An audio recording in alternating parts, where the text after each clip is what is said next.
herself during bizarre press conference. Many have been calling for House Minority Leader Nancy Pelosi to step down in recent weeks after a series of bizarre appearances have called her mental state into question. Though Pelosi claims that she is fine, she fueled rumors that she is mentally ill once again when she made a humiliating mistake during a press conference on Tuesday. The Washington Free Beacon reported that Pelosi was attempting to give a history lesson on the 56 men who signed the U.S. Declaration of Independence, but she instead ended up reading a piece that had previously been proven to contain several inaccuracies. Pelosi was appearing at an event held by Democratic lawmakers to talk about the Democrats for Democracy reform legislative package and With the People campaign, which is a so-called task force aimed at reforming government to ensure it works for all Americans. The House Minority Leader stood up during the event and read The Price They Paid, which was a popular essay circulating around the internet on Independence Day. The essay details the fates of those who signed the Declaration of Independence, but according to the fact-checkers at Snopes, many of its details are inaccurate. Pelosi read the piece after her fellow Democrats discussed how the establishment of the U.S. system of government was breaking from monarchical rule, under which rulers often acted in their own self-interest and not for the people. It's July. We came back from the 4th of July celebration and I saw this article, Pelosi said before reading the article that inaccurately describes the fates of the men who signed the Declaration of Independence. When she had finished, Pelosi asked the audience to ponder the sacrifices so many people made at the start of our country. Understand what our responsibility is to protect what so many people sacrificed so much to achieve for our country, Pelosi said. No wonder Democrats are desperate for Pelosi to step down. Daily Mail reported that New York Democratic Representative Kathleen Rice is leading the calls for Pelosi to resign. We need leadership change. It's time for Nancy Pelosi to go, and the entire leadership team, Rice said. Massachusetts Democratic Representative Seth Moulton agreed with Rice. It's clear that, I think, across the board in the Democratic Party we need new leadership. It's time for a new generation of leadership in the party, he said. Share this story if you think Nancy Pelosi has lost it.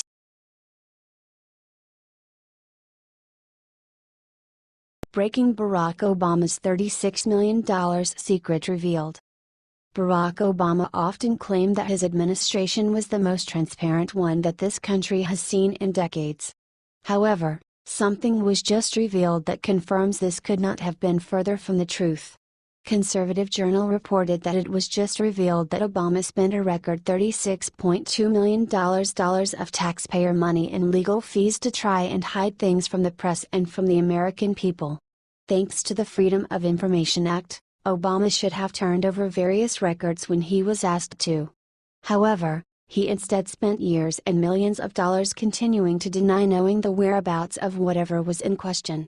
It's been confirmed that of the $36.2 million the Justice Department accounted for $12 million, the Homeland Security Department for $6.3 million and the Pentagon for $4.8 million. Though Obama's White House claimed to be the most transparent administration in history, it was in no rush to respond to the 788,769 requests for files and were not concerned with the $478 million they paid staff to answer them. In a staggering 77% of the requests under President Obama's administration, the public received censored files or nothing at all. This proves once and for all that Obama was anything but transparent. Share this story if you agree Obama was the most conniving and corrupt president.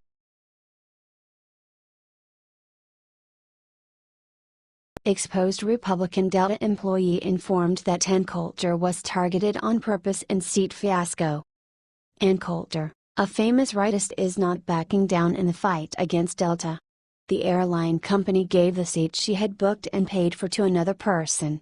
Coulter, 6 feet tall, paid additional $30 for an extra legroom seat, but could not seat there. According to the Gateway pundit, Coulter destroyed Delta Airlines this weekend as the staff changed her booked seat, and another passenger got it. As Coulter mentioned, the person who was sitting on her seat was neither old, sick, nor a kid. Does this have a political background? Coulter stated that as she asked for the reason of not being able to sit on the pre-booked seat, the flight attendant answered, "I don't know." She then took Coulter's ticket from her hands and told her to move without explaining anything. And Coulter took to her Twitter account to express her disappointment in Delta Airlines, sending out several tweets slamming the poor customer service. She even tweeted out a picture of the woman who was given her seat. "Why are you taking me out of the extra room seat I specifically booked, at Delta?" Flight attendant, "I don't know." pic.twitter.com/a0m1fasksmu, and Coulter, @Coulter, July 15, 2017. "A Delta didn't give my extra room seat to an air marshal or tall person. Here's the woman given my pre-booked seat." pic.twitter.com/idenbatesksod, and Coulter, @Coulter, July 15, 2017. "Hey at Delta, you mind telling me why it was an emergency to move someone else into the seat I had carefully chosen in advance and booked?" And Coulter, @Coulter, July 15, 2017. Many have speculated Coulter's purchase was not honored by Delta Airlines due to her politics. Today, the conservative star tweeted out a text from a Republican Delta employee, saying Ann was targeted on purpose. "Beware of that, Delta Republicans." Texts from a flight attendant, "It was political." Delta still won't give a reason. pic.twitter.com/tcxb2dapa0, and Coulter, @Coulter, July 18, 2017. "We would be happy to hear your thoughts and predictions."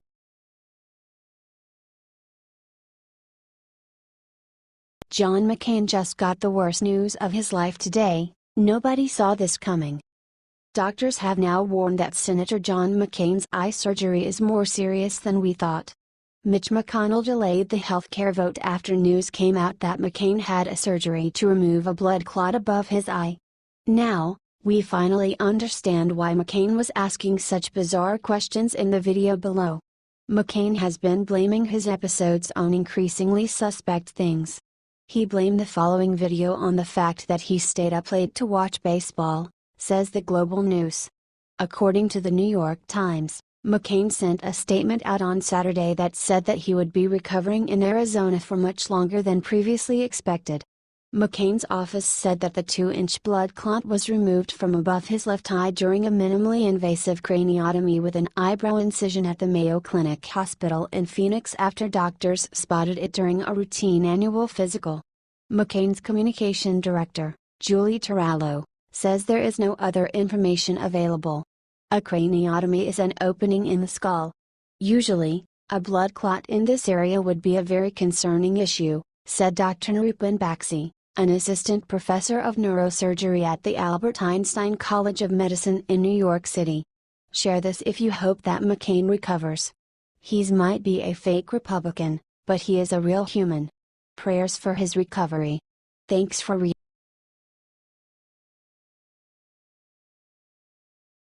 Ben Carson makes huge announcement and shocks the whole nation. Ben Carson is known as the one who boosts confidence, whose personality is very powerful. His intelligence allows him to be amazing in any job he does. Recently, he is acting Secretary of the U.S. Housing and Urban Development Department. As he was serving, he discovered a welfare law which has been present for some 50 years. The law is to give the chance to low-income U.S. citizens to work for HUD in the local areas they come from. That implies that constructors who cooperate with HUD on building projects will have to employ local, low-income people in their communities, at the same time supporting those people and putting money into their local economies. Carson said, "It's not how many people we can get into public housing. It's how many people we can get out of it. We're going to put much more emphasis on Section 3, which requires HUD builders to use low-income residents as employees during the construction of these various developments and in the redevelopment of places." He continued explaining that people have forgotten about this law, which is apparently really helpful. It's largely ignored right now. We're going to change that by emphasizing it in a different way and incentivizing people to use it. Most major construction and reconstruction projects are known about well more than a year in advance. If you know that already, why not prepare the people, Begin to train the people, ahead of time, so that when you're ready to do it, you have the workforce that's necessary. Source: http://www.westernjournalism.com. We would be happy to hear your thoughts and predictions.